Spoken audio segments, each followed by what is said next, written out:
Bonsoir à tous, bienvenue parmi nous pour cette nouvelle et dernière émission de la saison. Les paroles d'honneur. Aujourd'hui, nous aurons le plaisir d'aborder un sujet ô combien d'actualité, les Jeux Olympiques. On a nommé cette émission les JO de la honte parce que nous aimerions placer cette émission sous le signe d'une discussion autour de la question israélienne dans le contexte du génocide qui a actuellement lieu à Gaza. Et nous aurons le plaisir d'en parler avec, encore une fois, un plateau riche en intervenants de qualité. On va commencer un petit peu à les présenter. À ma gauche, j'ai deux personnes qui nous viennent spécialement pour parler des Jeux Olympiques. Donc j'ai Suzanne. Bienvenue parmi nous, Suzanne. Est-ce que tu veux te présenter un peu ? Oui. Vous voulez que je parle pendant combien de temps? Là, on fait un tour, mais je veux pas toujours oui, moi, alors, je voulais te laisser le plaisir de... oui, alors je suis britannique à la base, mais ça fait très longtemps que j'habite en France, ça fait 20 ans, presque 20 ans. J'avoue, j'avais pas vraiment les yeux ouverts sur la Palestine jusqu'en fin d'année dernière. Et là, j'ai tout réalisé. Enfin, j'ai eu un gros choc. Et depuis, je suis à fond dans l'activisme et je fais que ça, en fait, en ce moment. Et du coup, dans quelle organisation ? Là, je suis avec Europalestine. Europalestine, oui. Super, d'accord. Eh bien, écoute, bienvenue à toi. Merci. Rachid, bienvenue. Ouais, merci. Moi, je suis du collectif Marchons pour la Palestine. Alors, Marchons pour la Palestine, c'est un collectif qui a été créé au mois de janvier 2024, qui a fait la marche de Paris à Bruxelles. Donc, on a été reçus à Bruxelles au Parlement européen. Et depuis, quand on est rentré, on ne s'est pas dissous parce que la cause continuait. Et donc, on a continué notre combat sous d'autres formes. D'accord. Et c'est nous qui organisons en ce moment les rassemblements devant le comité des Jeux Olympiques à Saint-Denis. Oui. Devant le COJO. Les mises en scène, tout ça là. Oui. Ah ouais, super. Oui. Voilà. C'est d'ailleurs avec Europalestine, bien sûr. Ouais. Bravo, félicitations. C'est notamment à ce titre que vous êtes parmi nous aujourd'hui. On va parler de ces mobilisations devant le COJO. Merci de nous recevoir. Merci à vous d'être parmi nous. C'était important qu'on puisse parler de ce sujet parce que les JO arrivent à grands pas. On a un autre invité, inconnu au bataillon. Alors attends, on va faire le tour. Donc, c'est la première fois que tu es parmi nous, donc on va quand même dire deux mots sur toi. Youssef, bienvenue. Bienvenue. Youssef Boussouma, ouais. Il nous fait l'honneur et le plaisir d'être parmi nous. Youssef, on te présente plus. T'as même plus besoin de prendre le micro, donc tu nous regardes et très bien. J'espère que on t'attend au tournant sur la question des Jeux Olympiques et puis du parallèle qui est en train d'être fait maintenant un peu partout dans les milieux du pouvoir entre Paris 2024 et Munich 1972. On va avoir l'occasion d'en parler. Merci d'être là. Daniel, bienvenue. Un ami de longue date. Oui. Un ami à nous ou un ami à moi ? Un ami à nous. Un ami à nous. À nous tous. Ouais. Un important, une voix importante de l'anti-impérialisme et du mouvement anti-guerre. Est-ce que tu as envie de dire autre chose sur toi, à part ça ?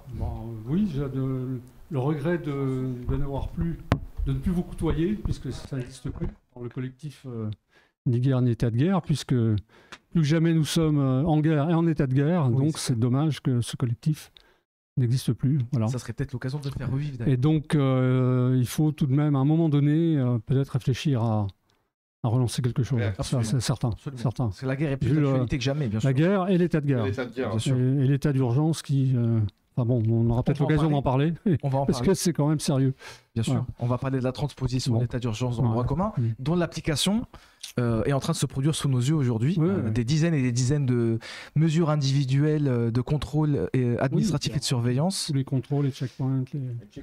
Les assignations à résidence, les QR codes, il y a tout un tas de choses dont on aura l'occasion de discuter, bien sûr. Le comportement des agents qui contrôlent le QR code. Absolument, absolument. J'ai peut-être une ou deux anecdotes là-dessus à vous donner. Ça fera partie des sujets intéressantes qu'on va aborder. En tout cas, merci d'être parmi nous. C'est un vrai plaisir. Merci à vous. Merci pour l'invitation. Et puis à ma droite, je ne te présente plus. Ah, d'accord. Je vois un peu l'état d'esprit. Le GOAT. L'état d'esprit, ouais. Le GOAT Samir Boussinina. C'est vrai. On te présente plus, toi non plus. Bah si, faut me présenter quand Ah même. bah oui, bien sûr. Un grand militant décolonial. Je suis militant des Un grand... coloniales. Bah t'es grand, De effectivement. base. Non, Je veux dire, mais- t'es au-dessus bah, de la moyenne en termes de Je taille. suis plus gros. Alors, si tu veux la taille, c'est le gros militant. On peut mettre ça, gros militant décolonial. Non, mais ici on est inclusif et bienveillant. Ouais, mais moi, On on n'est peut pas être sur- bienveillant et être gros. Hein. Enfin, moi, c'est. Voilà, je trouve pas que ce soit un handicap. Mais bon, bref, on n'est pas là pour parler de ça. Et bien sûr, cette émission sera présentée par le sous-GOAT, alors, le GOAT adjoint, Yazid. Et si vous remarquez bien, il y a une différence entre le Yazid du 15 juillet et le Ouais. Yazid du 22 juillet. Ça a changé. Hein. C'est quoi? C'est une différence La barbe. capillaire. La barbe. C'était- En fait, je suis lycéen. Un chat. Je suis lycéen. Ouais, voilà, ouais. C'est le Yazid jeune. Je vous l'avais jamais dit. Mais on a déjà le Yazid jeune aussi. Bon. Exactement. Du coup, je sais pas qui est le plus jeune parmi nous. Des deux Yazid. Et donc, je voulais souhaiter bien sûr la bienvenue à tout le monde, Bien sûr. même à Youssef. Voilà, grâce à qui je suis encore vivant, on va dire. On va dire ça comme ça. Et donc là, c'est vraiment la vraie dernière aujourd'hui ou... A priori. Ouais, a priori. d'accord, C'est la vraie ok. dernière avant la rentrée. Ok. Qui sera. À moins qu'il y ait Des rebondissements, quoi. qu'il y ait une Oui, activité après, brûlante où là, on bien pourra sûr. faire des Bien Tout à fait, sûr. oui. des bien sûr, lives bien sûr. en cas d'actualité Là, brûlante. je le dis Voilà. avec légèreté, mais bien sûr, si... Et à mon avis, il y aura une actualité brûlante. Ah bah Cet été, complètement, hein, bien sûr. Parce que je pense l'été est toujours l'été de tous les dangers. Vous Complètement. avez noté que c'est toujours en été qu'il y a des invasions du Liban. Hein. Donc, Et juste, j'avais une petite info, c'est que c'est actuellement que ça a lieu, donc bon, c'est pas forcément pour appeler les gens à y aller, mais en tout cas, ils nous avaient demandé de transmettre l'information. C'est les Insoumis du 13e arrondissement qui faisaient un rassemblement ce soir pour le cessez-le-feu à Gaza, donc je trouve qu'il fallait vraiment les mettre en lumière parce que c'est une, je sais pas comment on dit ça, une section ou une antenne, je sais pas comment, voilà, groupe d'action qui agit dans le 13e. C'est un mec qui s'appelle Nono. Je crois qu'on pourra peut-être avoir le lien Instagram. c'est à Et- 18h30. C'était à 18h30, donc c'est en cours. Donc si vous n'êtes pas loin de Place Dite, vous pouvez peut-être les rejoindre et tout. Mais surtout, c'est un groupe qui est très actif. Donc si vous êtes dans ce quartier, les Insoumis du 13e, rejoignez-les parce qu'apparemment, ils sont très très actifs sur la question palestinienne et ils organisent moi, ce que j'aime bien, les initiatives très locales. C'est-à-dire qu'ils se déroulent vraiment en bas de l'immeuble, dans le quartier, et qui peuvent inclure vraiment tout le monde parce que je veux dire, nous, on connaît beaucoup de militants un peu, on va dire, pas professionnels, mais bon, très aguerris, qui sont là le samedi à République, nanana. Mais tu as des gens, bah, ils peuvent pas forcément sortir de leur quartier ou de leur petite ville. Et voilà, je trouve qu'il faut valoriser ce type comment dire, d'initiative, voilà. On va tout de suite et poser le problème. Sauf surprise, les Jeux Olympiques vont démarrer à Paris le 26 juillet, donc c'est dans 4 jours. Non, c'est ça, hein. On est le C'est ouais, c'est J-4. On est à J-4. Ouais. Un dispositif de sécurité démentiel a été mis en place, au point qu'il est devenu impossible, enfin difficile, voire impossible de circuler dans Paris, en tout cas dans certains quartiers, qui désormais sont totalement inaccessibles, ou alors accessibles avec QR code. Pour les piétons ou pour les voitures? Alors il y a certains quartiers qui sont interdits aux voitures, et d'autres qui sont interdits également aux piétons. Sauf si vous habitez en fait dans le territoire en question. Un QR code pour passer des checkpoints. Alors, mais vraiment comme en Il y a Palestine. différentes zones. Et d'ailleurs, Exactement, c'est en Des sens zones qu'il y a- rouges, des zones grises. Il y a une préparation pratique à la guerre, quand on dit préparation idéologique à la guerre impérialiste, il y a aussi une préparation pratique à l'état de guerre. Et avec donc c'est incroyable, des QR codes pour aller surtout dans le 5e. Hein. Pour aller au On est boulot, du côté du pont Sully, etc. Ouais, tout à fait, absolument. Sully, qui mène à l'Institut du monde arabe, entre autres, aux alentours des Champs-Élysées également. Ouais. aux alentours des Champs-Élysées aussi. Donc, si vous n'êtes pas du quartier, c'est Ouais, avec incroyable. Donc un le Grand dispositif. Palais, parce que t'as le Grand Palais qui va accueillir les compétitions d'escrime. Ah oui, tout à fait, oui, absolument. Mm. Donc un dispositif sécuritaire qui est a priori, il faudrait vérifier, mais a priori jamais vu hein, dans en tout cas les dernières éditions des Jeux Olympiques n'ont jamais connu un tel déploiement policier qui semble quand même être un peu aux Nous, de notre propre expérience, j'allais dire individuelle. Moi j'ai jamais vu ça. franchement, je sais pas si vous êtes en Dans les région grandes parisienne compétitions depuis, internationales. mais moi j'ai jamais vu autant de policiers au mètre carré. Ah oui, c'est un truc de fou. Et aussi loin dans la région, quoi. C'est-à-dire que tu ailles dans les Yvelines, dans le 92, Ouais, ouais. dans le 80. C'est-à-dire que le dispositif, il s'étend très très très loin géographiquement à partir de l'épicentre qui est Paris, mais très très très loin dans la banlieue, quoi. Absolument. Donc, et dans ce contexte-là de Jeux Olympiques largement militarisés, on va dire, on se retrouve face à une situation qui est quand même assez incroyable. Nous avons des athlètes russes et biélorusses qui sont interdits de compétition. Enfin, pas interdits, ils pourront participer, mais sous bannière neutre. Les hymnes de leur pays ne résonneront pas pendant les compétitions. Plus que ça, j'ai appris récemment que la Fédération française de basket avait interdit à un sportif de participer, enfin d'être sélectionné du fait qu'il joue en club en Russie. Donc on n'est plus simplement sur Ils ont outrepassé j'allais dire les injonctions. C'est-à-dire qu'ils sont allés plus loin, plus royalistes que le roi en interdisant à un Français d'être en équipe de France sous le simple prétexte qu'il joue dans un club russe. Quelqu'un peut ressortir son nom parce que je ne l'ai pas retenu, mais en tout cas je l'ai eu tout à l'heure, c'est de sources sûres. Ah ouais, c'est sûr. Pendant ce temps, on apprend qu'une délégation israélienne sera bien sûr présente, ça on le savait de longue date. Non seulement elle sera présente, alors que l'État dont ils seront les représentants de fait est en train de se livrer à un génocide jamais vu, en tout cas depuis le début du XXIe siècle.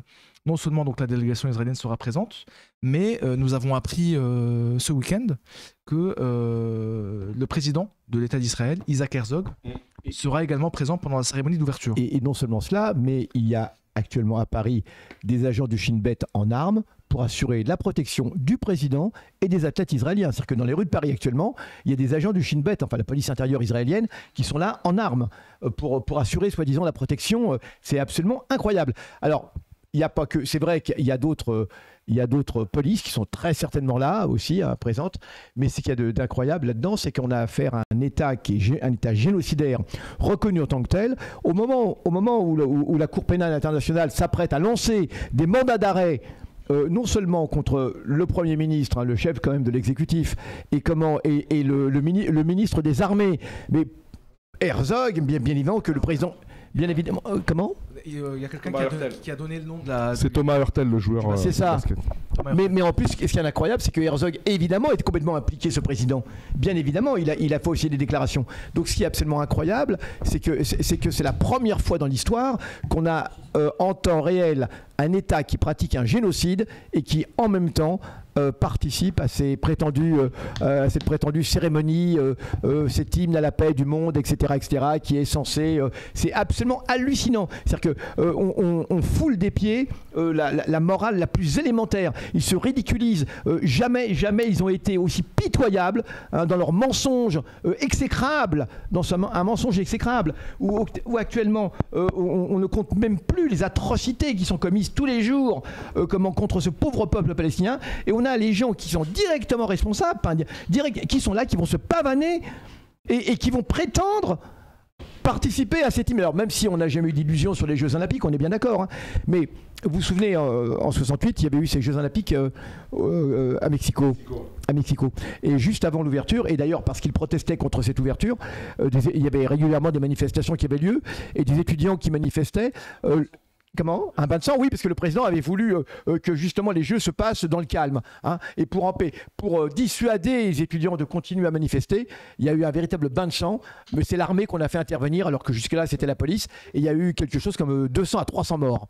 Mais c'est quelque chose d'effroyable. Hein. Et ensuite, les Jeux ont eu lieu. Mais alors, pour autant, il y a eu un tollé international quand même, il y a eu énormément de monde, etc. Et jeudi, ça s'est passé 300. Bon, c'est énorme déjà, 300. Mais là, on a 40 000 morts en direct tous les jours, documentés, et on a l'État qui... Non mais c'est ça qui est absolument incroyable. Incroyable. Et donc... Et on veut nous dire que c'est normal. Et les athlètes russes, ils ont été donc bannis du drapeau russe, voilà.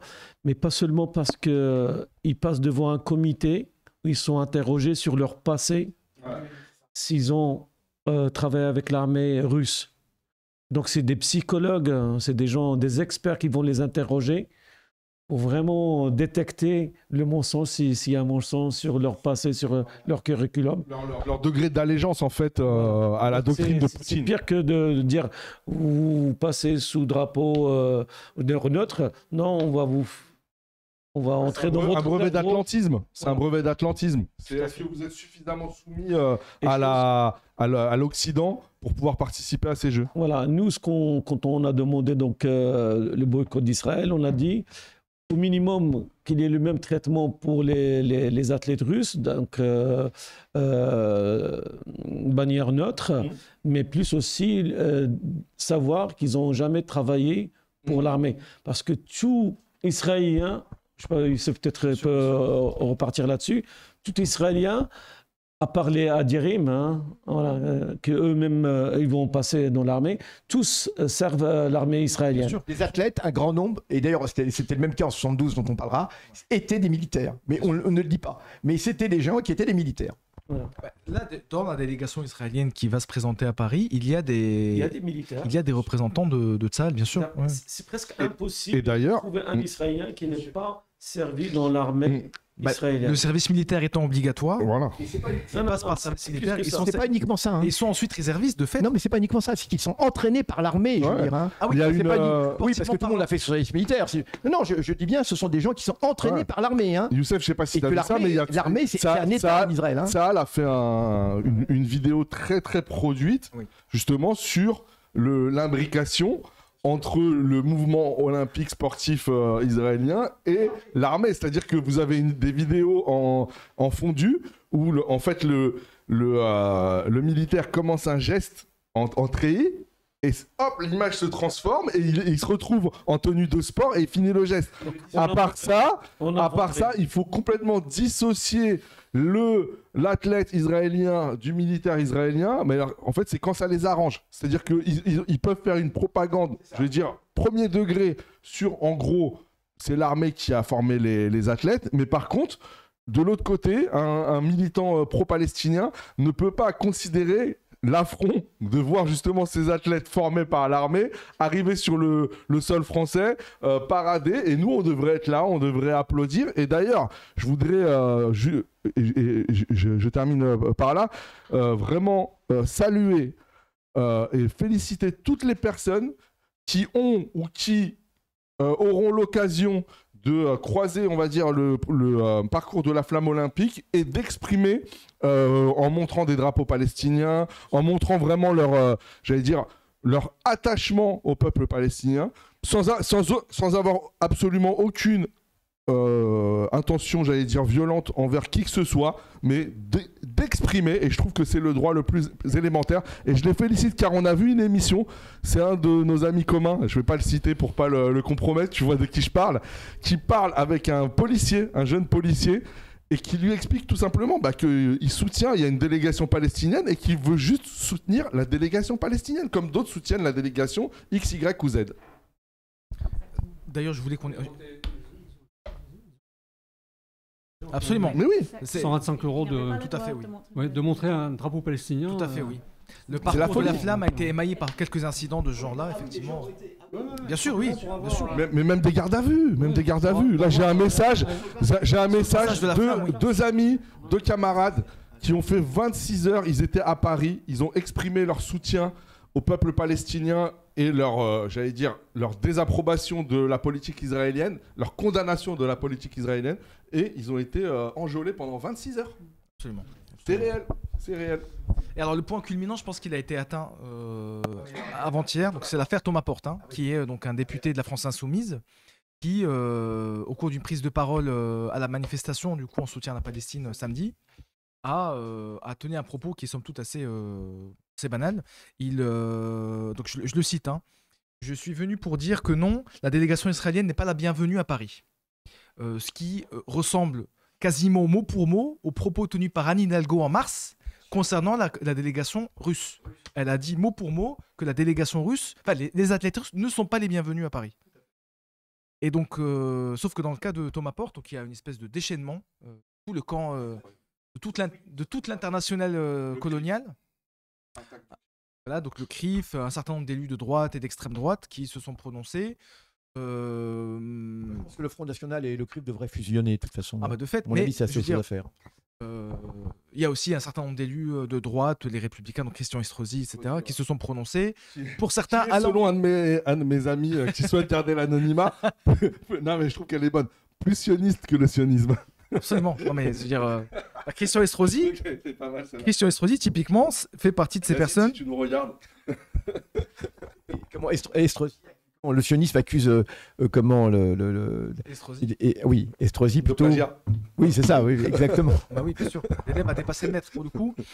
Christian Estrosi demande ni plus ni moins que la dissolution de la France insoumise et la suppression de toute aide publique. Voilà. Allez. Il n'est pas le seul, hein. Il y a d'autres jolis de droite. Je sais qu'il y a Stéphane Rudulier qui est beaucoup sur ce sujet de la dissolution. Et il y a sans doute des plaintes qui vont être déposées contre Thomas Porte, qui probablement ne donneront aucune Sur suite. Twitter, j'ai vu que ça passer, des dizaines de gens qui disent je porte plainte contre Thomas Porte, je porte plainte. Ouais. Je porte plainte contre Porte, hein, voilà, je porte Porte. C'est le Et donc, hashtag. Alors, en fait, il y a un combat entre le hashtag soutien à Thomas Porte Ouais. et versus le Thomas Porte au tribunal. Mais c'est incroyable. Donc, ça. donner de la Alors, force. non, mais Donner de la force au mais hashtag. je veux savoir soutien à Thomas sur Porte. quelle base. Sur quelle base. Parce qu'il dit les athlètes israéliens ne sont pas les bienvenus. Mais alors, voilà, mais c'est quoi Bah, parce que selon Darmanin, C'est quoi le la- député met une cible dans le dos des athlètes israéliens. Répondez, monsieur Boussouma. Alors, quand tu dis que quelqu'un n'est pas le bienvenu quelque part, c'est comme si tu appelais à l'assassiner. C'est cette espèce de raccourci. C'est cette espèce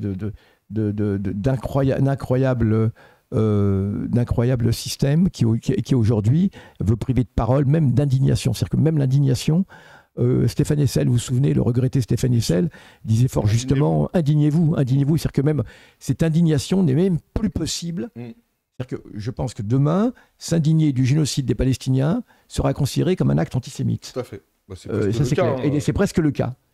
Quand on dira tout de même brûler les bébés, tout de même décapiter les petites filles, etc., quand même, c'est un peu exagéré. Vous êtes antisémite.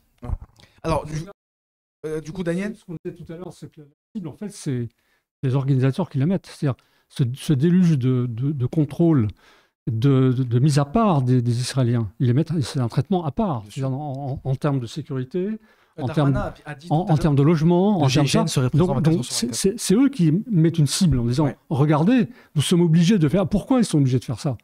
Tout le monde le sait, le sous-texte, comment dire, 5 milliards 980 millions d'hommes dans le monde, d'hommes et de femmes dans le monde le savent, le sous-texte. C'est-à-dire, c'est parce que ce sont des génocidaires. Donc c'est eux qui mettent la cible. C'est pas ceux qui agitent un drapeau palestinien ou qui disent simplement que ben non, vous n'êtes pas les bienvenus, qui est quand même une phrase. Tout respect que j'ai pour Thomas Porte, il est capable de dire des choses beaucoup plus radicales, mais bien sûr, mais qui est quand même une phrase assez modérée, on va dire. Bon. Daniel, il a même édulcoré son propos pour vraiment calmer le jeu en disant, voilà, il envisageait, enfin, il était capable de concevoir que les athlètes puissent venir comme les Russes, sous bannière neutre et participer en tant que simple individu. Je pense que franchement, à titre personnel, je n'irai pas jusque-là, parce que pour moi, je veux dire, à partir du moment où on est citoyen de l'État d'Israël, c'est que quelque part, je veux dire, on adhère au projet politique de cet État, je parle en tant qu'adulte. Hein. Donc, qu'on soit avec une bannière ou pas une bannière, pour moi, on est un Israélien si on accepte de l'être, j'ai envie de dire. Donc là, il n'y a pas trop de débat, mais je comprends, lui, que dans le tumulte, voilà, il est un petit peu... j'allais dire, un peu calmer le jeu, voilà. Et même ça ne suffit pas.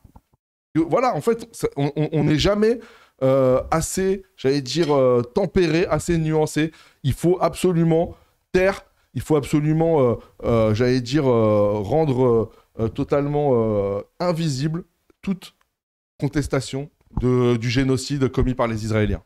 Alors, c'est dans ce contexte-là, assez compliqué, donc de répression du soutien à la cause palestinienne et de répression également de tout souhait, disons, de contester la présence israélienne à ces Jeux Olympiques, que vous vous mobilisez, Rachid, Suzanne, quotidiennement, voilà, devant le COJO. Donc COJO, on peut juste dire ce que c'est pour les gens qui nous regardent? Alors, COJO, c'est le cycle de comité d'organisation des Jeux Olympiques.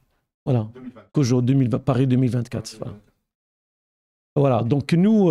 comité où les personnes sont très grassement payées, dont le président Tony Estanguet, et qui se sont augmentés de 30% en 2023. Ils décident de leur salaire, bien sûr. Mais ce n'est pas notre sujet. Hein, voilà. Par ailleurs. Nous, ce qui nous dérange, c'est le fait d'inviter des génocidaires à se déambuler dans nos stades et peut-être aussi monter sur nos podiums si jamais ils passent bons tireurs, quoi. Bien sûr, bien sûr. Parce que je ne sais pas s'il y a aussi des disciplines de tir. Si, bah justement, et ils sont militaires, et certains disent que les Israéliens ont tenu à apporter avec eux leur cible vivante. Ah, carrément, voilà. De Gaza. On suppose qu'ils vont avoir quelques médailles d'or là-dessus, hein, parce qu'ils ont des armes approuvées. Voilà. Donc nous, notre premier rassemblement était le 7 juin. D'accord. On pensait déposer un seul parce qu'on avait l'espoir que ça débouche sur une interdiction, ou en tout cas... Non, nous, on a déposé un rassemblement devant le COJO, devant le comité, hein, un rassemblement de contestation. Demande auprès de la préfecture, donc. Et voilà, autorisé, tout est autorisé. Après, on s'est rendu compte que ça ne suffisait pas, qu'il fallait être là tous les jours. C'est ce qu'on a décidé. On a décidé d'être là tous les jours de la semaine, du lundi au vendredi, à des horaires variés, entre soit midi et 14h pour certains jours, et puis 18h ou 20h pour d'autres. C'est marqué ici pour cette semaine, pour les gens qui veulent bien. Alors, du lundi, le lundi, mardi, jeudi, de 18h à 20h, le mercredi et vendredi, de 12h à 14h. Donc là, il s'agit bien de la semaine qu'on est en train de vivre actuellement. Donc là, aujourd'hui, il y a eu déjà un rassemblement, Voilà, on vient du j'imagine. rassemblement là. Donc du 22 au 26 juillet. Donc je répète, donc à partir de demain, mardi et jeudi, de 18h à 20h, mercredi et vendredi, de 12h à 14h, et c'est au métro Front Populaire, ça s'appelle vraiment comme ça. Métro Front Populaire, ligne 12. À Aubervilliers. À Aubert. Alors c'est à Saint-Denis précisément, le bâtiment il est à Saint-Denis, mais c'est à cheval sur Aubervilliers. Le métro se trouve sur... Tout à fait. Voilà. Okay. Absolument. Et alors, comment se passent ces rassemblements? Pardon? Comment se passent les rassemblements? Eh ben, les rassemblements... alors, qui vient à ces rassemblements? Donc, nous, on est le comité d'organisation Marchons pour la Palestine, et on s'est associé à Euro-Palestine très, très tôt, parce qu'ils ont plus de monde derrière que nous, on est un petit collectif. Et donc, ceux qui viennent là, à ce rassemblement, c'est des gens qui sont des activistes, des militants, mais aussi beaucoup de gens qui ont eu l'information sur Internet, qui viennent de temps en temps, des jours et pas d'autres jours, et qui viennent avec nous donc exprimer leur mécontentement de la participation d'Israël aux Jeux Olympiques.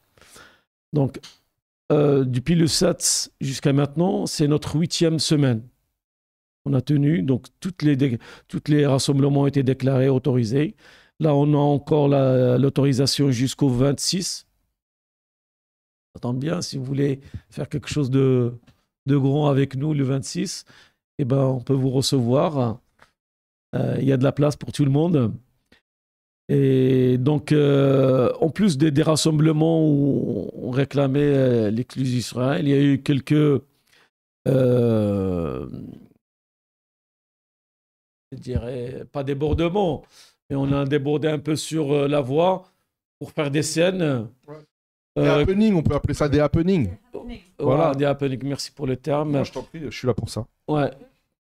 Pour montrer un peu ce qui se passe réellement en Palestine, à Gaza. Donc des prisonniers enchaînés, des femmes battues, des gens tués. Voilà, des gens en slip.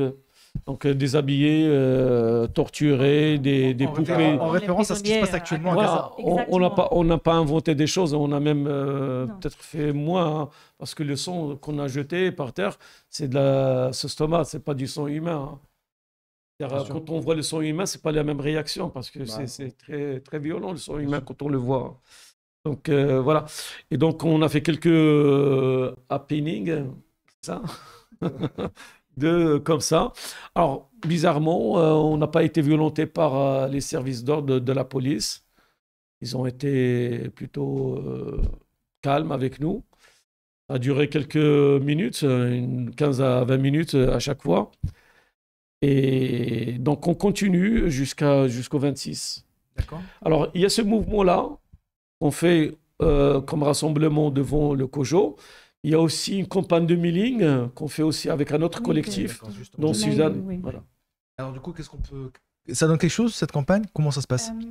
Alors, en fait, là, en fait, je vous avoue, hier soir, j'étais à 3h le matin en train de terminer le site web, l'outil en ligne qu'on utilise pour ce mailing. Donc, j'avoue que je suis éreinté. Donc, mais bref. Donc, oui, là, on est sur la 3e campagne. D'accord. Et avec cette campagne, justement, quelqu'un parlait du comité d'examen des Olympiques. Et en fait, pour cette dernière campagne, on cible Madame Gérard Zappelli, c'est la directrice éthique et conformité. Et je pense, Du comité international olympique. si je ne me trompe pas, oui, au comité international olympique. Si je ne me trompe pas, elle siège aussi sur ce comité d'examen. Ah oui, d'accord. Où elle est Tu membre parles bien du du comité d'examen qui évalue les athlètes russes. Exactement. D'accord. Et du coup, heureusement, en fait, on est 3 personnes à s'occuper de cette campagne. D'accord. Et heureusement, on a eu quelqu'un qui est avec nous, qui est un peu juriste, qui a une formation de juriste. Et elle a une très, très belle plume. D'accord. Et elle nous écrit, elle nous prépare des textes sublimes qui sont très, très bien argumentés. Et voilà, c'est un texte qu'on envoie, là, cette dernière campagne, elle est live, elle est encore aujourd'hui et demain encore. Et on essaie d'envoyer un maximum de mails à cette Madame Gérard Zappelli. D'accord. Avec quel objectif? Juste pour... parce que là, je sais que c'est la dernière ligne droite et ils sont tous... Ils sont sûrement en réunion toute la journée, mais en fait, il faut juste le déranger au maximum. Quoi. On va pas arrêter on va pas arrêter. Donc, juste, si je peux me permettre, donc en fait, il y a une adresse mail.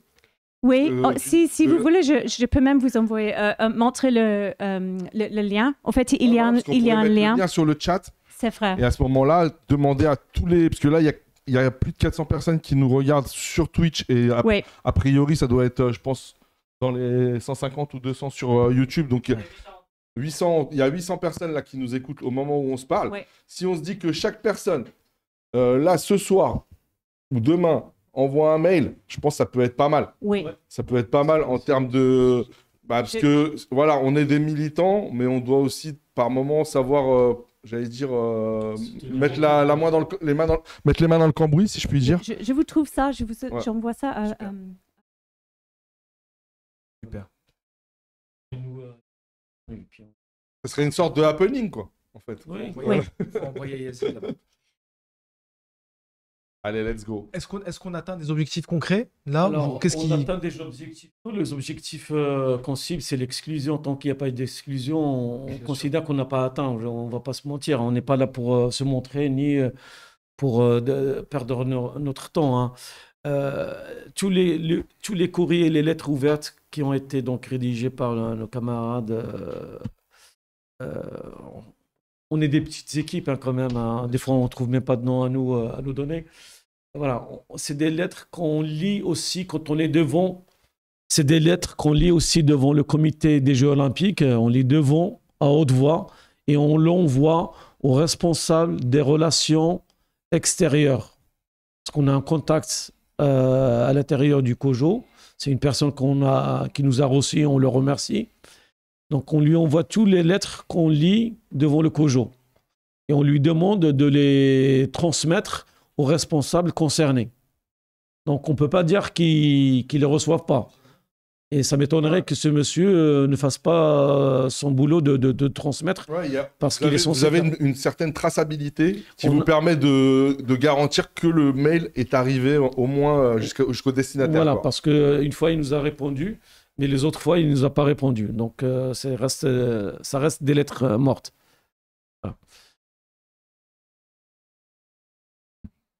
Voilà. Peut-être vous avez d'autres questions. Non, en fait... Oui, vas-y, Youssef. Non, je me demandais au plan quand vous avez rencontré des gens du COJO, vous avez discuté un petit peu avec eux, non? Parce que sur quelle base? Parce que la charte des JO est quand même précise. Il y a une charte des Jeux Olympiques. Hein. D'abord, tous les pays n'y adhèrent pas. Il y a des pays qui ne font pas partie de cette charte olympique. Hein. Il y a des pays qui ne participent pas. Comme ça, il y a des pays qui ne participent pas aux JO. Bien évidemment, c'est pas quelque chose d'obligatoire. C'est comme l'ONU. Hein. C'est pas obligatoire, mais quand on y est, il y a des obligations, il y a des contraintes. Et lorsque l'on fait partie lorsqu'on adhère, c'est une adhésion en fait. On adhère aux JO, on adhère pas uniquement à un esprit, on adhère aussi concrètement. Et c'est un peu comme la Charte des droits de l'homme. Donc, ce que j'arrive pas à comprendre, c'est comment des pays qui bafouent objectivement, parce qu'il faut voir cette charte des JO, elle est précise. Hein. Elle fait référence aux Jeux Olympiques, etc., la paix, etc., Pierre de Coubertin, même si Pierre de Coubertin était un affreux raciste, on le sait. Hein. Mais en tout cas, le but déclaré, c'était quand même cela. Hein. C'était une entente entre les peuples, etc. Donc la paix, c'est ça, la paix dans le monde, etc. Comme ça. Oui. Que se passe-t-il? Très bien. Alors donc du coup, je disais, est-ce qu'on peut quand même les prendre au mot, je veux dire, les prendre au mot par rapport à ça? Est-ce que ça a été dit? Parce qu'on leur dit, mais écoutez, il y a une contradiction totale entre la charte et que répondent-ils? Les faits sont documentés, excuse-moi, avec en plus les procédures judiciaires de... Tout à fait. Quand on a été reçu, on a sorti la charte et les articles qui concernaient donc le respect des droits de l'homme, le respect de la personne, le respect de tas de choses. Je veux dire, c'est des choses minimales, hein, humanistes, hein, qui sont censées être respectées par cette charte-là. On les a sorties, on les a exposées devant ce responsable, mais à chaque fois, ils se réfugient derrière le fait que, par exemple, dans le cas de la Russie, c'est autre chose pour lesquelles ils ont été exclus.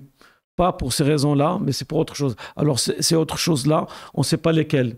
Ils n'arrivent pas à nous les exprimer. Alors, on nous a envoyé un lien comme réponse, un lien sur un article du journal qui dit la Russie a été exclue parce que le comité russe, le comité national russe, n'a pas respecté le comité national ukrainien. Sur quelle base? Dans le détail, c'est quoi? Qu'est-ce qu'il n'a pas respecté dedans? Rien du tout. Mais ça suffit pour exclure. Tandis qu'Israël respecte, c'est connu, respecte extrêmement les sportifs palestiniens. Je veux dire, bon. Et d'ailleurs, même, moi, je trouve que c'est vrai qu'on est un petit peu dur, sans doute, avec Israël, parce qu'Israël est quand même un État extraordinaire qui pousse les Palestiniens à des performances supplémentaires. Vous savez qu'il y a eu 300 Palestiniens qui jouaient au foot jusque-là, hein, et qui maintenant se retrouvent unijambistes parce qu'on a dégommé leurs jambes. Hein, et à tel point qu'à Gaza, il y a une équipe de foot d'unijambistes. Hein, ce sont des jeunes qui ont été... Donc c'est extraordinaire parce que ça pousse les Palestiniens à faire des performances supplémentaires. Il n'y a aucun peuple au monde qui réussit à avoir une équipe de foot d'unijambistes. Hein, parce que l'autre jambe, elle a été détruite par les balles explosives des snipers israéliens. Donc on devrait remercier Israël. Et c'est vrai, non mais c'est absolument hallucinant, un tel mensonge. Ouais. Mais c'est incroyable. On a été sidérés devant les réponses et le sang-froid de ce monsieur. Et il nous a semblé qu'il était sur une autre planète, qu'il ne voyait pas ce qui se passait en Palestine. Mais c'est le cas. Voilà, c'est des directives qui arrivent de dessus et que du CEO donc à Lausanne et qu'ils sont pour rien. Donc ils font que organiser techniquement les jeux. C'est pas notre faute, c'est les autres. Voilà. Et quand on a été à Lausanne, ils nous ont dit la même chose. Vous voyez avec le COJO national. Alors, toute petite parenthèse, le lien a été diffusé sur le chat. Le lien pour le mail. Merci mille Donc, fois. allez-y, vraiment, je vous engage à tous. Testez-le pendant qu'on est encore. Voilà, à faire le test pour participer à la campagne de mailing palestine.risefor.org. C'est ça. Voilà, slash nanana. Et Merci beaucoup. voilà, faites des tests, envoyez des mails et dites-nous, faites-nous un retour sur le chat, s'il vous plaît. Merci. Et donnez de l'oseille aussi, bien sûr. Suzanne, tu voulais dire quelque chose? Oui, j'allais juste dire, là, on est en train de parler de la charte olympique, mais aussi, il faut penser que, prendre en compte, en fait, l'avis qui a été publié il y a à peine 4 jours par le Cour international de justice. Et en fait, ils ont jugé clairement que en fait, nous, on le savait tous déjà, mais ils ont jugé, c'est l'instance la plus haute juridique au monde entier. Et ils ont clairement jugé que Israël est en flagrante violation du droit international pour 2 raisons, par leur annexation illégale du territoire palestinien et le fait qu'ils ont des pratiques qui relèvent d'apartheid. Ségrégationnistes. Voilà, des pratiques ségrégationnistes. Et ils ont clairement fait un appel aux États dans le monde entier et aux sociétés dans le monde entier de faire tout pour ne pas soutenir cette situation. Enfin, désolée, je m'exprime très mal. Explique très bien. Prends ton temps. De faire tout pour ne pas de ne pas reconnaître enfin, je pense que vous connaissez, vous savez ce que je veux dire. Mais Ne pas soutenir la politique israélienne et reconnaître l'État palestinien. Notamment. Alors, en fait, ils ont appelé aux États dans le monde et à toutes les organisations internationales et dans le comité olympique, notamment, de ne pas reconnaître la situation illicite. De faire pression au maximum. Exactement. Donc, il appartient aux associations comme le comité international olympique de mettre en place des sanctions. Et les gens disent qu'on te comprend parfaitement. Ah, merci. Merci. Oui, désolé. En fait, je suis très fatiguée. T'inquiète pas, ça va. Voilà. Et là, juste hier, on apprend que Macron, comme on vient de dire, c'est juste la grosse hypocrisie. Et cet jugement, il est passé sous silence total. Moi, j'écoute beaucoup, je suis anglaise, donc j'écoute beaucoup la radio anglaise, la BBC. Ouais. Et ils sont toujours en train de parler de cette truc informatique. Enfin, le bug de Microsoft. Tu vois, aucun mention du... Alors que franchement, on s'en va. Et pourtant, c'est vraiment... C'est super important. Bien sûr. Alors, le problème, c'est que souligner Salah Hamouri samedi à la manifestation, c'est qu'une fois de plus, c'est très important évidemment les prises de position de la Cour internationale de justice, mais les États qui adhèrent à cette Cour, bon, la France par exemple, normalement sont tenus d'exécuter les décisions de la Cour. Or, il ne se passe rien, c'est ce que soulignait Salah, c'est-à-dire que tant qu'il n'y aura pas des États qui feront pression sur Israël, c'est-à-dire qu'ils s'empareront... Un peu comme les résolutions de l'ONU, quoi. Voilà, c'est ça. Il y en a qui sont appliqués quand même, les résolutions de l'ONU, hein, mais toujours dans le mauvais sens. Il s'agit de l'Irak, toujours dans le mauvais sens. Mais donc tant qu'il n'y aura pas cette pression, et justement la pression, il appartient, c'est par exemple votre travail, c'est tout à fait ça. Il appartient à la population de ces États. Exactement. De faire pression sur leur État pour qu'ils, à un moment donné... voilà, et c'est à nous. Et là, il y a un travail énorme à faire. Hein. Bon, il est bien... Par exemple, nous, aujourd'hui, on a prévu de lire une partie de l'article ou de la résolution qui est sortie du CIG devant le comité. Et après, sauf qu'on a eu aussi un bug dans l'impression, du coup, on n'a pas pu le lire. Ah ouais, pourquoi? Non, mais c'est problème. On est très peu. Hein. Ouais, quand on imprime, des fois, on fait une dernière modification. L'impression dans le sens qu'il n'y avait pas une personne. On a eu des ratés au niveau. On a eu un raté au niveau de l'impression, et du coup, le texte n'était pas complet. Mais on va le lire demain. On vous promet ça. Voilà. Alors, donc, il faut être là demain. Voilà. Exactement. Et demain. C'est à 18h au métro Front Populaire. Voilà. Ah, super. Merci pour le retour. Oui, est-ce que on demande si ça fonctionne bien, Suzanne? Non, ils disent que ça fonctionne bien. Ah, pardon, excuse-moi. Le mail est envoyé. Merci. Et ça fonctionne très bien. Ah oui, d'accord, pardon, oui. Merci beaucoup pour votre implication. Alors, juste pour poursuivre sur la discussion par rapport à Thomas Porte, il y a une partie des critiques qui se sont abattus sur lui, qui reposent sur un parallèle. Ça serait bien qu'on en discute de ça.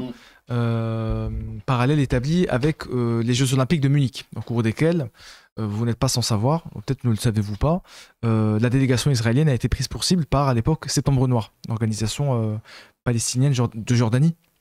De Jordanie, non? C'est pas Jordanie? C'était en fait Septembre Noir. On sait maintenant, en fait, c'était une émanation du Fatah, d'Arafat. Septembre Noir avait ciblé une partie de la délégation israélienne, des sportifs israéliens. Ils avaient été. Est-ce que tu peux nous raconter un petit peu ce qui s'était passé, Youssef, et nous dire si le parallèle est pertinent? De toute façon, les parallèles qu'ils peuvent faire sont sont tous des tangentes.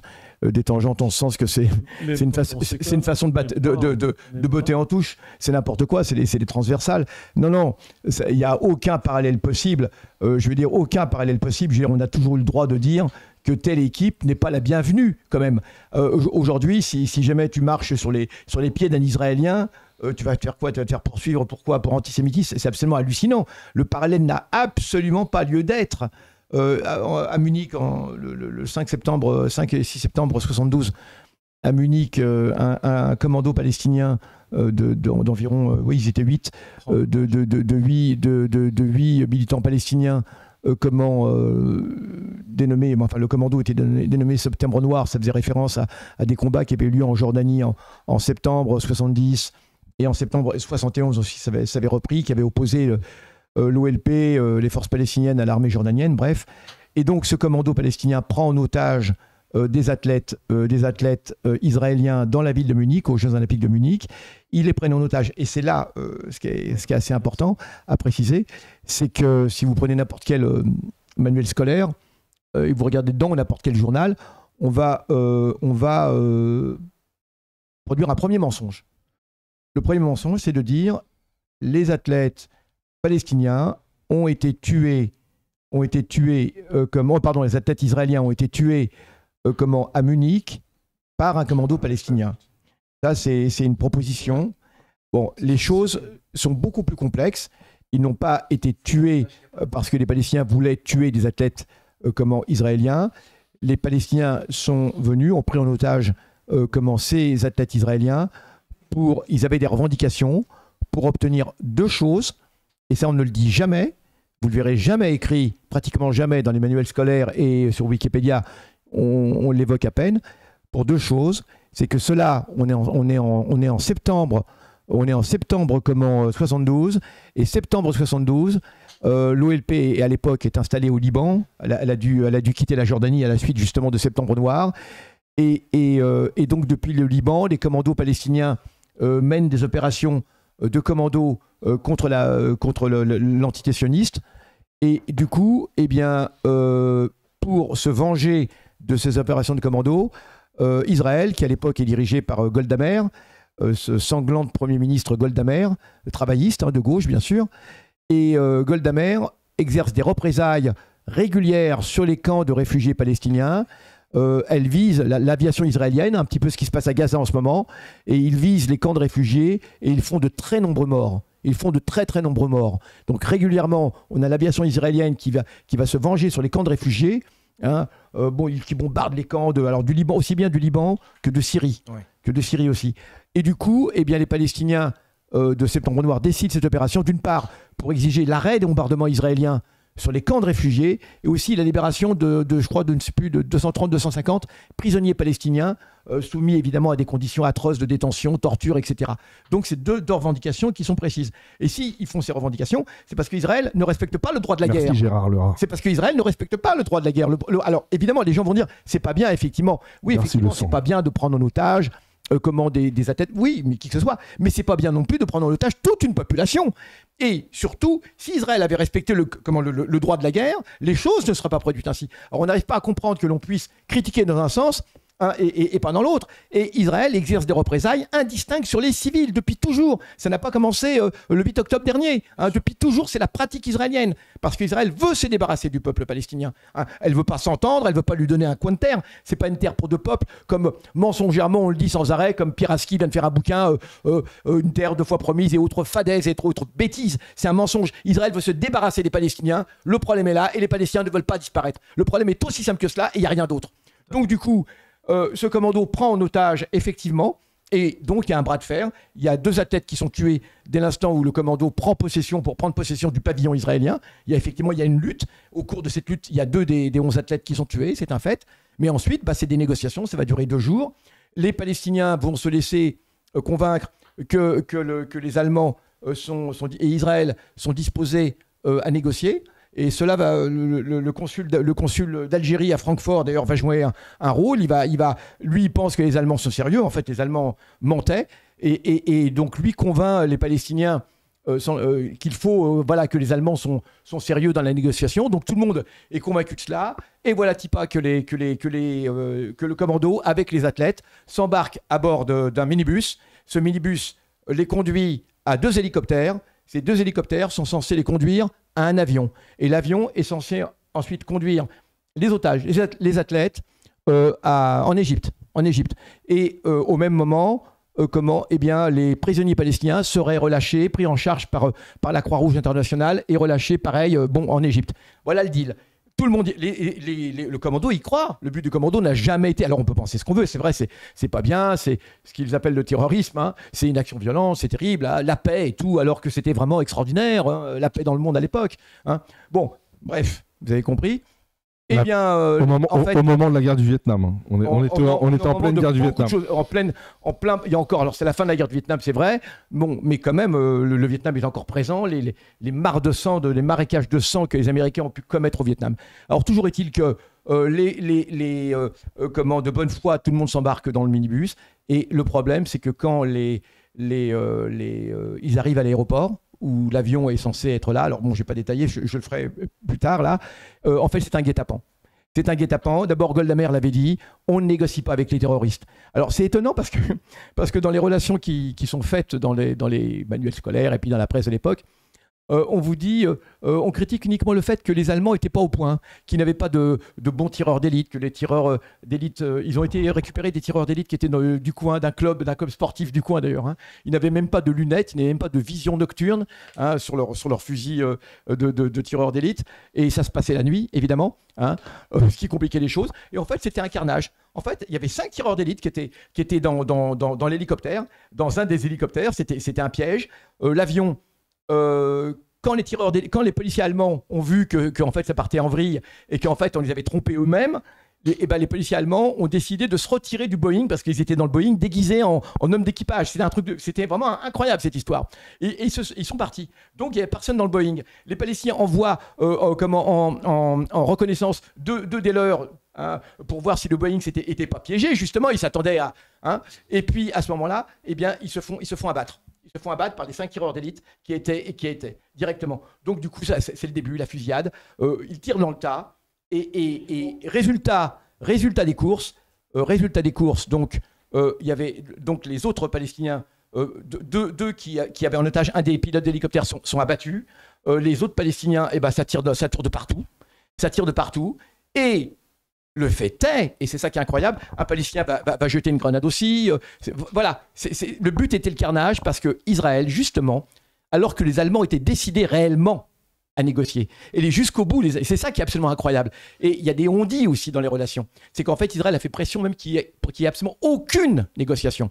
Le commando demandait la libération de 230, je sais plus, militants palestiniens, mais aussi de 2 militants allemands, Andreas Bader et Ulrike Meinhof, qui sont de grands militants de la Rote Army Fraction, de la fraction Armée Rouge, et qui étaient très proches. Bader comme la bande à Bader. Exactement, c'était ça. Et évidemment, les Allemands étaient décidés malgré tout à négocier, parce qu'ils étaient aussi partie prenante, puisqu'il y avait des Allemands. Mais c'est Israël qui a organisé le bain de sang. Et ça, c'est ça qui est absolument incroyable. Hein. Et d'ailleurs, soit vous dites effectivement on négocie, auquel cas vous jouez le jeu, mais vous ne dites pas on négocie pour ensuite tendre un guet-apens et dire ce sont eux les méchants, ce sont eux qui ont assassiné. C'est ça qui est absolument incroyable. Alors évidemment, c'est violent. Deux petits détails que les gens ne savent pas, mais le chef du commando palestinien qui dirigeait donc le commando palestinien était palestinien, qui vivait en Allemagne, qui parlait allemand couramment, etc., qui était marié d'ailleurs à une policière allemande, c'est assez étonnant, et qui lui-même était juif par sa mère. Donc son père était palestinien et sa mère était juive. Le chef du commando palestinien, ce que les gens évidemment ne veulent pas dire parce qu'on va absolument faire remarquer. Et sur son corps, alors je vous donnerai ensuite les références de livres que vous pouvez consulter si vous voulez, hein, mais sur son corps, et je me souviens donc de mémoire, c'est Gilbert Muri qui avait écrit le livre Septembre Noir, qui était un communiste militant de la Palestine de l'époque, un grand militant de la Palestine de l'époque, qui d'ailleurs était juif. Comment ?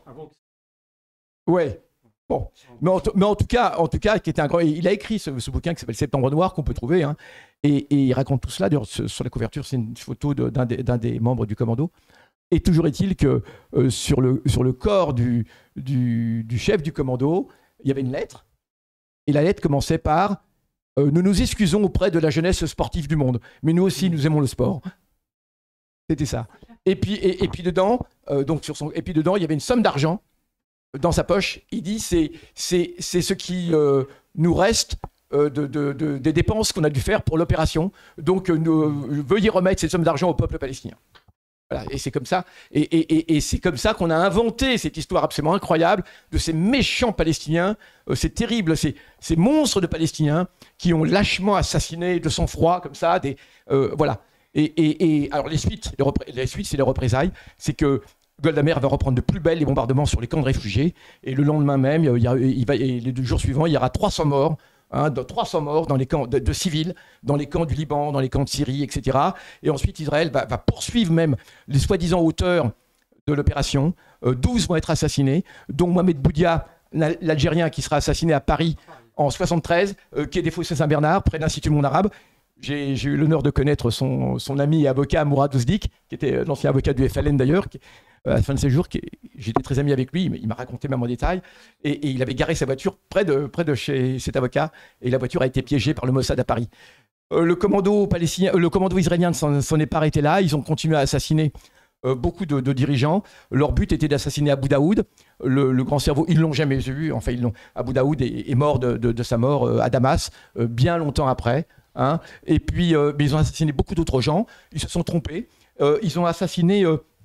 comment s'appelle-t-il ? C'était un Marocain, un pauvre... Comment ? Oui, exactement. C'est Bouchiki. C'était ça, un Bouchiki. Alors, c'était le frère du fondateur du groupe les Gypsy Kings. Absolument. Et le pauvre, il était serveur à l'île Hammer, là-haut, dans les terres froides. Il était serveur à l'île Hammer, il était serveur de café. Et ils se sont trompés, ils l'ont confondu avec Abu Daoud. Et ils étaient convaincus que c'était lui. Abu Daoud serveur dans le café, mais bon. Et ils l'ont assassiné devant sa femme enceinte. Et ils l'ont assassiné. Israël s'est jamais excusé. Hein. Israël s'est jamais excusé de cela. Ils l'ont assassiné devant sa femme enceinte.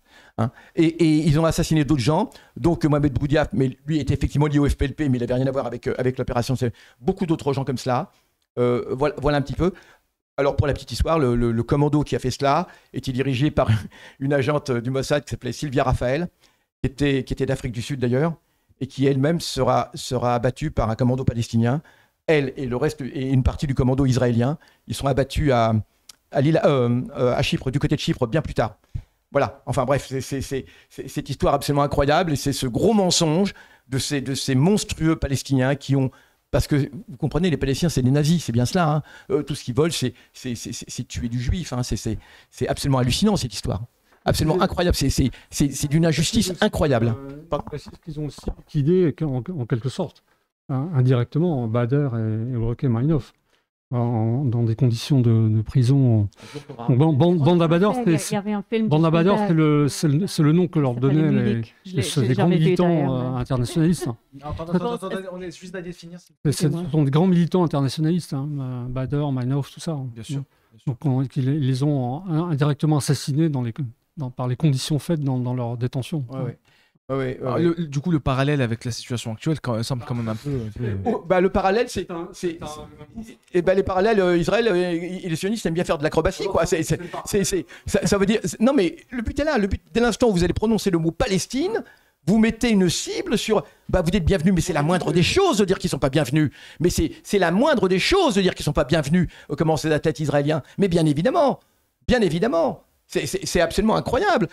Comme des tas de tortionnaires dans le monde ne sont pas les bienvenus. Ils sont les représentants d'un État. Encore une fois, le but, c'est pas des personnes humaines. Les personnes humaines, ça, on s'en fiche. C'est que dès l'instant où quelqu'un, et c'est toute la base de BDS, en fait, le but n'est pas de boycott, des investissements, sanctions. Le but n'est même pas de s'en prendre à une personne en tant que telle, parce que finalement, c'est les structures que l'on vit, c'est les États. Mais dès l'instant où vous représentez, par exemple, si un chanteur israélien vient en France, personne va. Bon, après, ça, c'est aux gens de voir, ils aiment ou ils aiment pas. Je veux dire, mais BDS ne va pas organiser un boycott, mais dès l'instant où la personne représente, comme pour Eurovision ou quelque chose, l'État, là, ça change tout.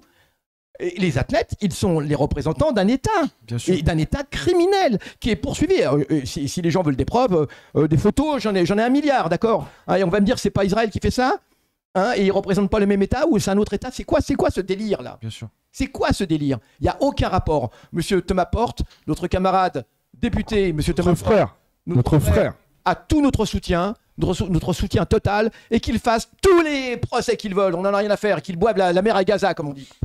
Tout à fait. Alors en fait, c'est l'occasion aussi de faire peut-être un point au-delà des Jeux Olympiques quant au rôle que joue le sport dans la légitimation de l'État d'Israël. Enfin, on parle souvent de sport washing parce qu'Israël a, alors, entre autres stratégies pour se normaliser aux yeux de la communauté internationale et des peuples du monde, a régulièrement fait usage du sport avec le soutien actif d'ailleurs des puissances occidentales. Des instances internationales, des fédérations sportives, etc. En témoigne par exemple le fait que, alors je pense que c'est le cas pour le foot, mais ça doit être le cas pour l'essentiel des autres fédérations, Israël joue dans la fédération européenne, bien sûr, dans pour tous les sports. Absolument, sports, joue les échecs, et typiquement le foot, on les voit justement, moi avec les champions. Je voulais rappeler ce qu'on avait dit la semaine dernière, c'est que le club donc, de Lasvel, c'est le club de Villeurbanne qui est présidé par Tony Parker, a donné son accord, je ne sais pas ce qu'il en est aujourd'hui, mais en tout cas la semaine dernière, il avait donné son accord pour que Lasvel puisse participer à un tournoi de pré-saison à Tel Aviv. C'est juste hallucinant. Pendant des années, pendant plusieurs saisons, la Fédération française de football a organisé une compétition qui s'appelle le Trophée des Champions, en fait, qui est un match de pré-saison qui voit se confronter le champion de France et le vainqueur de la Coupe de France. Donc pendant plusieurs saisons, le match a eu lieu à Tel Aviv. Et je pense que les pressions ont fait que petit à petit, ils se sont désengagés, j'ai envie de le croire en tout cas. Et très récemment, il y a un match qui est prévu le 6 septembre entre la Belgique et donc l'État d'Israël dans le cadre de ce qu'on appelle la Ligue des Nations. Donc c'est une compétition européenne qui se déroule tous les 2 ans. Et donc le match devait se dérouler à Bruxelles initialement. Et en fait, le contexte local, donc là je fais un petit coucou au Bruxelles Panthers et à toutes les organisations pro-palestiniennes qui font un super boulot à Bruxelles, et donc ils ont jugé que le contexte n'était pas favorable à l'organisation de ce match, donc ils ont cherché une ville en Belgique pour pouvoir organiser le match, et aucune ville n'a dit qu'elle pouvait garantir la bonne tenue de ce match. En d'autres termes, la contestation est tellement forte que voilà. Mais en tout cas, la Belgique a souhaité, l'État belge, je veux dire, a souhaité à tout prix que ce match soit organisé. Et tenez-vous bien, au final, le match aura lieu à huis clos, donc le 6 septembre, et il aura lieu en Hongrie. Donc c'est la Hongrie qui va accueillir le match, et ça sera à huis clos. Et juste un dernier truc, et après je lâche la balle, c'est un appel donc, pour le mercredi 24 juillet à Roissy, terminal T2 si j'ai bien vu, à 6h20 pour l'accueil de la délégation palestinienne. Voilà, si vous êtes dans le coin et que vous êtes matinaux, allez-y. Ouais, tout à fait.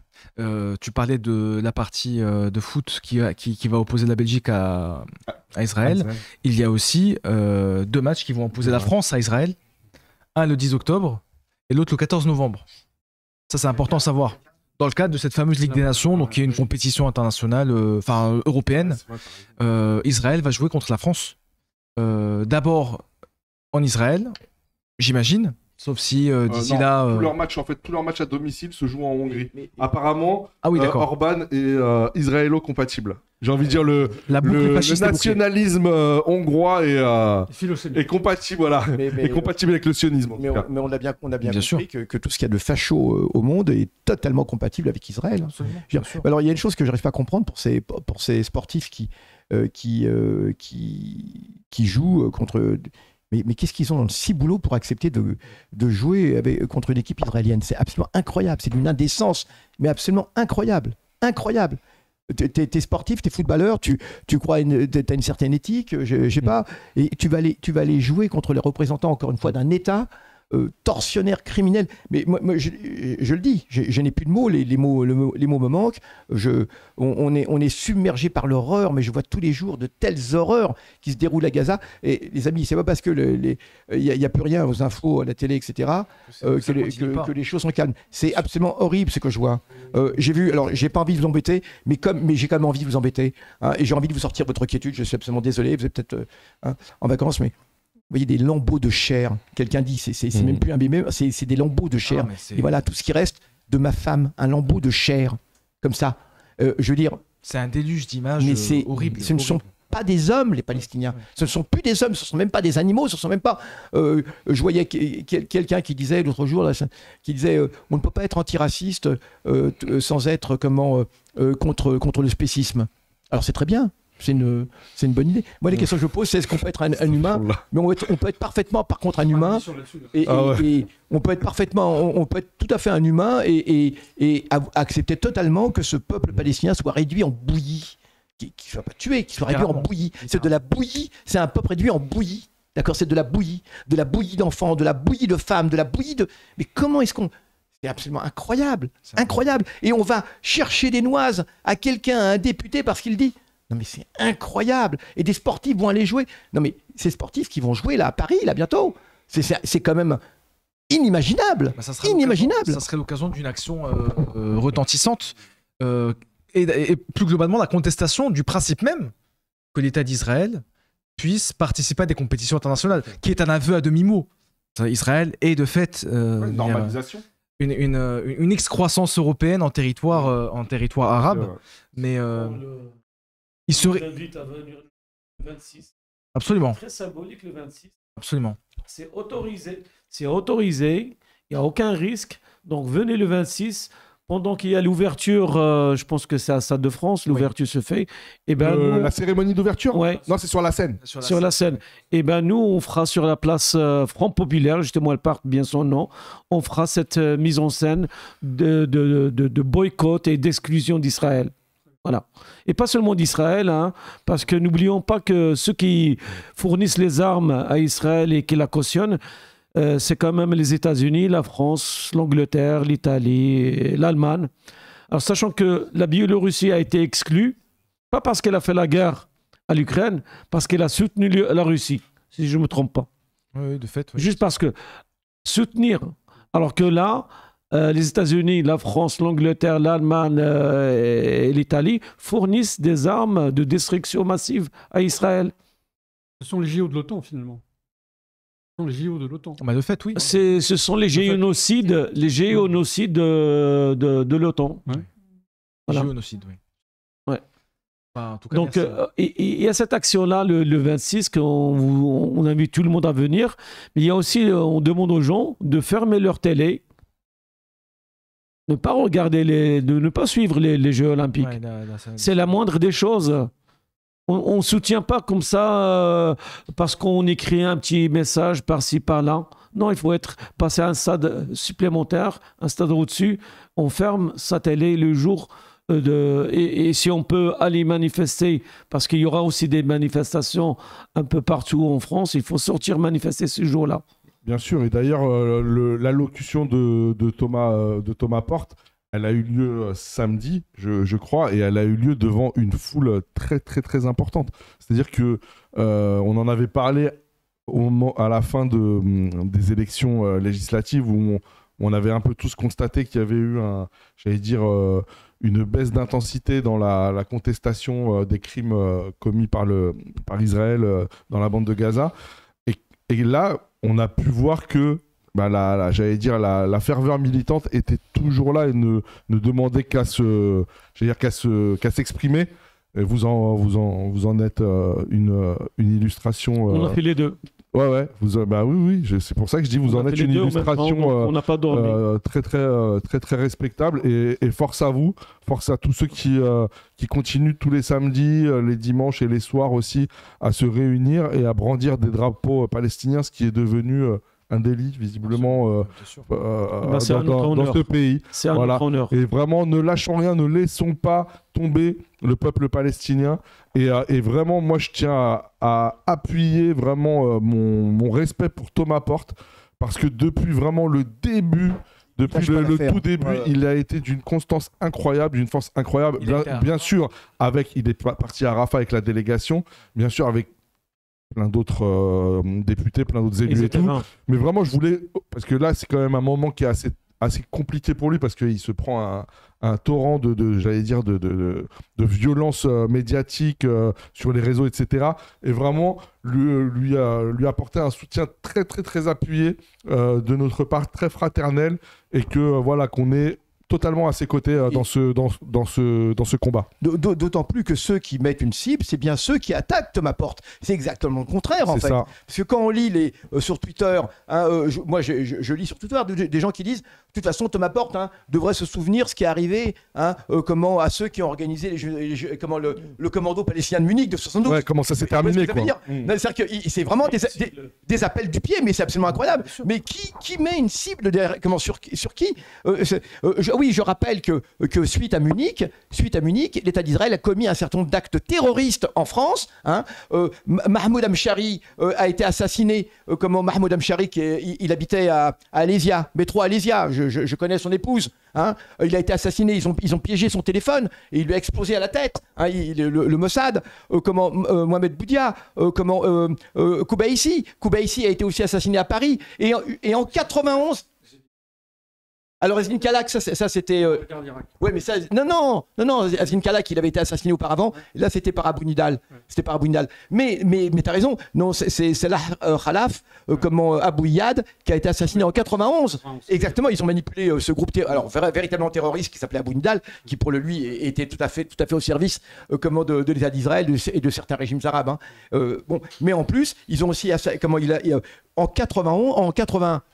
12-13, ils assassinent à Montparnasse, Sipso. Sipso, il s'appelait. Parce que aussi, il disait que lui aussi avait fait partie. Jusqu'en 91, je ne sais pas si vous imaginez, à Paris, jamais la police française n'a ouvert un seul de ces dossiers. Jamais. Et pourtant, la piste, elle était très simple. Elle allait à l'ambassade israélienne. Jamais un seul Israélien n'a été inquiété pour les actes terroristes qui ont été commis à Paris et pour tous ces Palestiniens qui ont été assassinés à Paris directement par le Mossad. Et c'est eux qui la ramènent maintenant. Je vous dis une chose, ça commence toujours comme ça. Ça commence par une campagne de presse. Une grande campagne de presse. Malheureusement, on a l'habitude des attentats terroristes et politiques à Paris, bien sûr. Mais ça commence toujours par une campagne de presse et ensuite il y a les gens qui agissent. Et ce sont eux qui sont en train de mettre actuellement une cible sur Thomas Porte. Et moi je pense que Thomas Porte devrait exiger une protection policière actuellement. Évidemment, on ne la lui donnera pas, mais je le dis, c'est absolument incroyable. Il parle en tant que citoyen, en tant que député, il donne son opinion et on dit, non mais c'est exactement le contraire. De toute façon avec les sionistes, il faut toujours retourner les choses. Il faut toujours retourner l'accusation, bien sûr. Donc, Est-ce qu'il y aura des suites tu as fait partie de ceux qui ont fait cette marche à Bruxelles, là, cette fameuse. Mais est-ce que vous avez l'intention de refaire quelque chose de similaire? Parce qu'il va y avoir d'autres actes judiciaires concernant cela, non?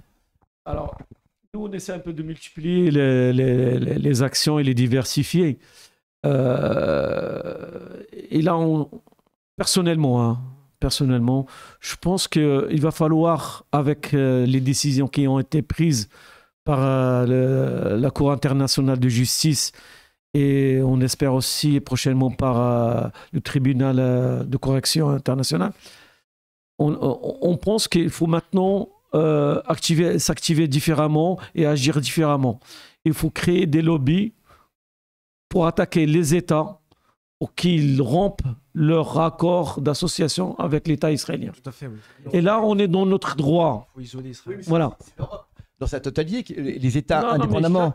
On peut attaquer chaque État et chaque État a le droit de se retirer. Je veux dire, les États peuvent se retirer, ils ne sont pas tous censés signer. Ils peuvent se retirer, voilà. Et là, voilà, moi je pense qu'il faut travailler différemment. Il ne faut plus marcher comme on l'a fait depuis maintenant 10 mois. Continuer à le faire peut-être, mais sous d'autres formes. Mais il faut, maintenant qu'on a des outils et des arguments qui sont, On peut pas rejeter d'un revers de main. C'est quand même la Cour internationale de justice qui a statué là-dessus. Donc on peut exiger qu'elle soit respectée parce que les droits de l'homme n'ont pas été respectés, parce que c'est un État d'occupation, c'est un État d'apartheid, c'est un État génocidaire. Il faut exiger l'arrêt de l'accord d'association. Et si on arrive à monter des équipes de juristes là-dessus, je pense que c'est moins contraignant, c'est moins énergivore et ça permet d'être un peu plus proche des centres d'exécution. Oui, tout à fait. Parce que là, on est quand même, nous, on est dans la rue, et il y a une grande distance entre nous dans la rue et puis les centres de décision. Oui, oui. Bah, il faut qu'on trouve le moyen d'être un peu plus proche et taper plus fort. Tout à fait. Après, les deux ne sont pas incompatibles. Parce que Elles ne sont pas compatibles. l'avantage de marcher, c'est de se compter aussi. Voilà. De Nous, se on rendre compte continuera, qu'on est nombreux, bien sûr. continuera dans la rue parce que ce n'est pas notre compétence d'aller se battre auprès des instances. On sera le relais sur le terrain. Mais c'est à nous aussi de pousser, s'il le faut, d'investir dans ces équipes de juristes pour qu'on puisse attaquer au plus près de là où ça fait mal. Tout à fait, oui. Près de là où les décisions sont prises. Parlement européen. Voilà. Absolument. Oui. C'est pour rejoindre un peu. Ça va. Je vous aide, j'écoute. Merci. Ce qui se dessine, c'est que de toute façon, la solution à la question palestinienne ne viendra pas de l'intérieur de la société israélienne et que c'est à nous, reste du monde, de se mobiliser autant qu'on peut pour que le projet sioniste soit bien pointé du doigt pour ce qu'il est, à savoir un projet colonial d'éradication des Palestiniens. Il faut travailler aussi avec la société israélienne. Il ne faut pas renier ce côté-là. On a eu quand même, vous avez été ferveur là-dessus. Vous avez reçu Ilan Pappé. Vous avez reçu Ilan Pappé, qui est donc un historien israélien, même s'il a été donc banni d'Israël. Mais il n'est pas le seul. Je vous invite à revoir d'ailleurs la conférence qui était à Pantin, au Relais Pantin, et qui est disponible sur la chaîne de Parole d'Honneur. Voilà, tout à fait. Vous avez reçu aussi d'autres personnes comme Judith Butler, et on vous remercie pour ces rencontres. On a rencontré toute la communauté juive européenne aussi. Youssef, tu étais présent aux locaux de POI, Parti ouvrier international. Donc, on les a reçus aussi une deuxième fois mois de mai à Paris. Donc, il faut continuer à travailler avec la communauté juive française et internationale. Dissidents, hein. Ce sont des dissidents. Oui, mais ils sont notre relais avec la société israélienne. Et c'est avec eux qu'on doit travailler pour aller changer les esprits. Je veux dire, on a dit qu'il faut travailler sur plusieurs... voilà. Ça, c'est un axe qu'il ne faut pas négliger. On suppose qu'il n'est pas énorme, mais moi, je pense qu'il faut bien le travailler. Et ça prend du temps. Il ne faut pas être pressé pour gagner. Les luttes comme celle-là, elles prennent des années. Ce n'est pas 8 mois qu'on va la gagner. Hein. Bien sûr. Voilà, il faut qu'on travaille les esprits, il faut qu'on travaille le côté juridique, il faut travailler tas de choses. Et voilà, il faut faire de l'éducatif aussi. À condition qu'il n'y ait pas de guerre mondiale avant. Alors c'est l'occasion. Ça va nous permettre de. On parle juste, je finis sur l'histoire de la société israélienne. On n'a pas eu l'occasion de dire que hier ou avant-hier, la Knesset a fait passer une résolution enterrant définitivement la solution des deux États. Je n'ai pas les mots exacts, il faudrait les ressortir. Mais la solution à deux États est considérée comme étant une menace existentielle pesant sur l'État israélien. Ils nous rejoignent là-dessus. Et à ce titre, tout à fait, absolument. Mais pour d'autres raisons. Et ils n'ont peut-être pas en tête la même solution. Voilà. Mais donc il est a priori, il est désormais officiel que le législateur israélien conteste le principe même de la solution à deux États, qui a priori était la solution, disons, mainstream d'un point de vue du droit international, puisque c'est sur cette base-là que les différentes résolutions de l'ONU qui n'ont jamais été appliquées ont été adoptées. Donc ça donne un petit peu un état d'esprit de la direction que prend la société israélienne dans son ensemble depuis quelques mois, voire quelques années, d'autant que l'essentiel des des figures politiques comment dire, qui sont identifiées et qui ressortent comme de potentiels remplaçants de Netanyahou sont quand même toutes, rivalisent quand même de zèle colonial et de déni des droits les plus élémentaires des Palestiniens. Selon cette résolution, la Knesset s'oppose fermement, donc c'est entre guillemets, à la création d'un État palestinien à l'ouest du Jourdain, c'est-à-dire en Cisjordanie occupée et dans la bande de Gaza. Mais de toute façon, ça c'est une décision politique qui a été prise, mais dans les faits concrètement, quand on passe de 100 000 colons qu'il y a en 1991 à 800 000 colons qu'il y a aujourd'hui, dans les faits on enterre toute solution, parce que je ne vois pas l'État d'Israël expulser aujourd'hui 800 000 colons. Pardon, tu parles de la colonisation de la Cisjordanie? Cisjordanie, uniquement. Cisjordanie et Jérusalem. C'est fou. Alors 200 000 à peu près, dans les 800 000, il y a à peu près 200 000 à Jérusalem. Donc 600 000 en Cisjordanie, 200 000 à Jérusalem. Incroyable. Ça fait 800 000. 800 000 colons, quand on sait que lorsque Sharon a évacué Gaza 2003, c'était quelques milliers de colons. Et ça a failli provoquer de la dynamite en Israël, une guerre civile en Israël pour quelques milliers de colons.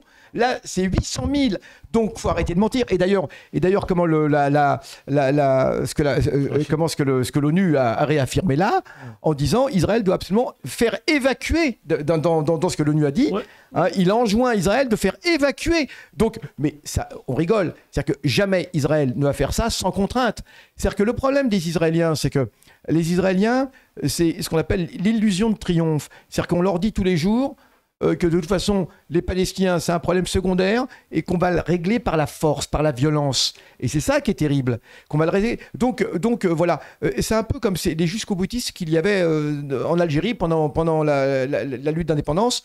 C'était pareil, c'est que on persuadait beaucoup de petits colons même, certains, qu'effectivement, seule la solution militaire, il suffisait d'écraser le FLN, et après, les Arabes, il n'y aurait aucun problème, ils accepteraient leur situation de même pas sous-citoyens. Bon, et là, c'est pareil. Alors le problème, il est là. Donc pour faire comprendre à cette société israélienne qu'il n'y a pas de solution militaire, et qu'effectivement on ne peut pas se débarrasser d'un peuple, qu'ils ne pourront jamais exterminer le peuple palestinien. C'est pas facile. Alors actuellement, il y a quand même les familles des otages qui manifestent de façon très forte actuellement. Et ça c'est une bonne chose, parce qu'effectivement il y a. Mais voilà, il y a quand même des gens. Mais c'est vrai que ça va être sans contrainte ou sans défaite militaire, et pourquoi pas les deux. Je ne vois pas comment la situation ferait changer actuellement. Comment on laisse... Vous vous rendez compte que tous ces milliers de réservistes font des vidéos où ils se vantent de la façon dont ils tuent. Il y a les deux côtés. Hein. Sauf quand tu dis des milliers d'Israéliens qui manifestent parce qu'ils sont les familles des otages. Les otages, il y en a combien qui restent encore? Trentaine? Ah non. Combien? Non. Alors malheureusement, il y en a 2 qui ont été encore tués dans les bombardements. Okay. Mais là, ils sont par milliers. Ils sont 200 000, 300 000 Israéliens manifestés. C'est pas tous des familles d'otages. C'est des gens qui sont contre la guerre. Oui, qui pensent que Netanyahou les entraîne effectivement. Oui. Mais les médias ici nous les montrent d'un visage alors qu'ils sont d'un autre visage. C'est des gens qui sont contre la guerre. C'est des jeunes majoritairement. C'est des jeunes qui ne veulent pas s'engager dans l'armée. C'est des jeunes aussi qui ont fui Israël. Vous savez qu'il y a plus de 800 000 qui ont fui Israël à la fin de 2023. Hein. Oui, c'est ça. Oui. Quantité conséquente de Donc, personnes. le mouvement de contestation et de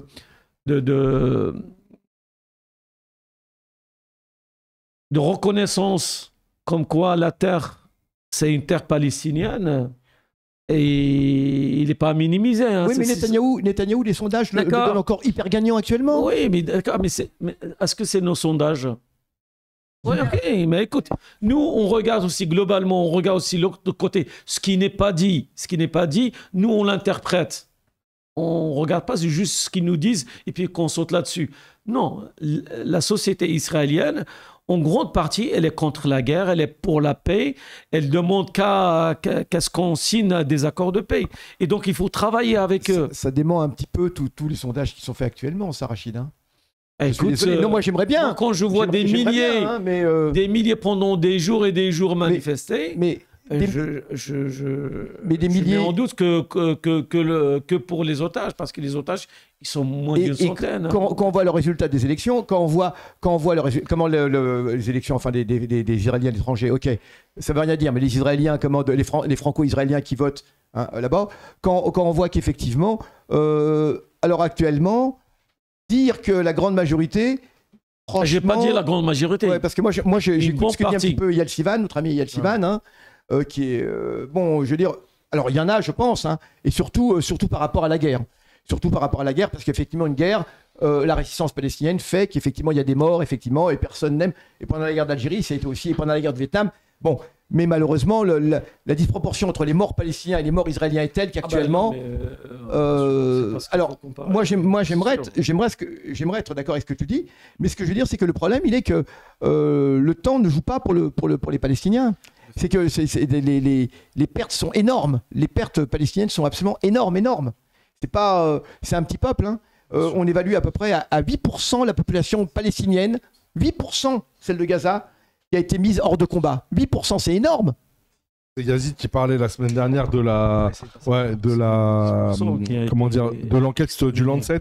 C'était le magazine de Lancet qui parlait de 186 000 morts directs ou indirects liés au massacre Alors, les des amis, Palestiniens. juste, je me permets, il est 22h passé et on aurait aimé aussi aborder un autre sujet après. Donc si on te laisse juste le mot de la fin rapidement si tu voulais dire quelque chose. On va appeler à se mobiliser. Donc le 26 juillet. Oui, le 26, voilà. Mais nous, on est là. À midi. Alors, ils sont là, les horaires. Le 26. Donc Le 26, c'est à midi, de midi à 14h. C'est le jour de la cérémonie d'ouverture. Hein. Voilà, venez avec vos drapeaux, venez avec vos kéfiers, avec tout ce qu'il faut pour faire du bruit. Et avec les photos aussi de victimes palestiniennes. Et ramenez aussi de l'eau avec vous parce que ça va faire chaud. Absolument. C'est clair. Ouais. Non, mais il faut quand même prévoir parce que. En tout cas, merci Et à donc vous. voilà, c'est déclaré, il n'y a aucun risque pour les personnes. Hein.